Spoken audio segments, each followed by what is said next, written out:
Hingin ko lang po yung reaksyon ninyo. Ito nga po medyo malungkot na balita. Pangalawang fatal school shooting po yung nangyari after nung Tacloban incident. 2 months pa lang po yung nakalilipas. Ano pong reaksyon nyo dito? Yung nangyari po dyan sa Ateneo de Zamboanga University.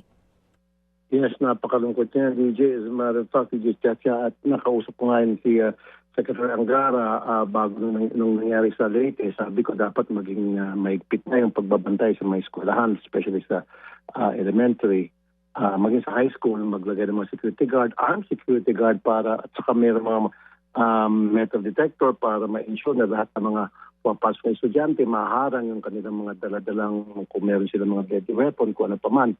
At saka taasan yung mga bakod. Kasi sinasabi ng Secretary Angara, meron ganda yung mga schools na may mga security guard pero mabababa yung bakod. Nag-over the bakod yung mga estudyante. Ito nangyari sa Zamboanga, unfortunately, may dalawang security guard pero ang hinaharang ng mga security guard na nagbabantay doon sa eskwela na yan, sa Zamboanga, ay mga nagbabakay sa motor o yung pedestrian o naglalakad lamang, papasok yung mga estudyante. Pero yung mga nakakotse, hindi na naharang, hindi na dumadaan sa screening.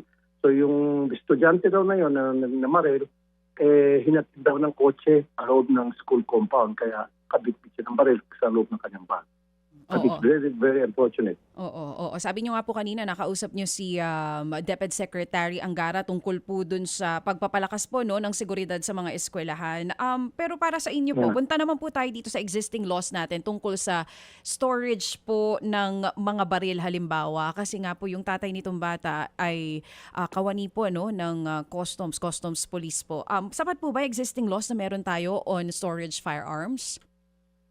Hindi. Hindi pa nga malinaw. In fact, saka bukod pa dyan, bigay ng PTC, bigay ng license to own the firearms ang ating PNP.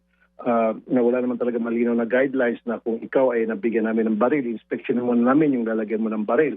There's no such thing as of now. So dapat bago mag-issue ng this license to own firearms ang ating PNP, siguraduhin mo na, o dapat meron pag-inspeksyon, saan mo ilalagay ang baril mo na yan. Tsaka dapat magkaroon ng steep penalties sa batas na yan, na kapag nagamit yung baril mo, ikaw ay licensed firearm owner, at nagamit yung baril na yan sa hindi tamang paraan, o in this case, nakapangmaril at nakapangsakit, dapat yung mayroon ng baril, kasuhan at ikulong.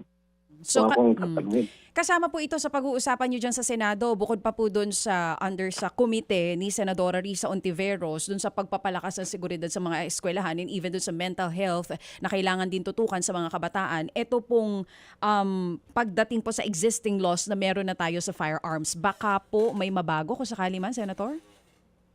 Yes, yan ay we have to revisit that and tingnan natin kung ano mga pwede baguhin, ano yung pwede mong idadagdag para masiguro na this time around lahat ng mga baril ay hindi basta-basta ma-access ng mga taong wala dapat kinalaman sa paghawak ng baril niyan tulad ng mga kamag-anak, mga anak especially ng mga nagmamayari ng baril.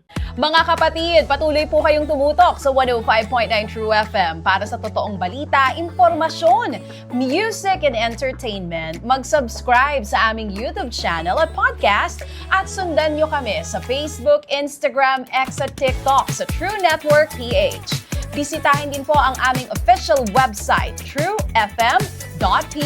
At panoorin din kami sa True TV Signal, Channel 19. Kami po ang 105.9 True FM. Laging true sa'yo, kapatid.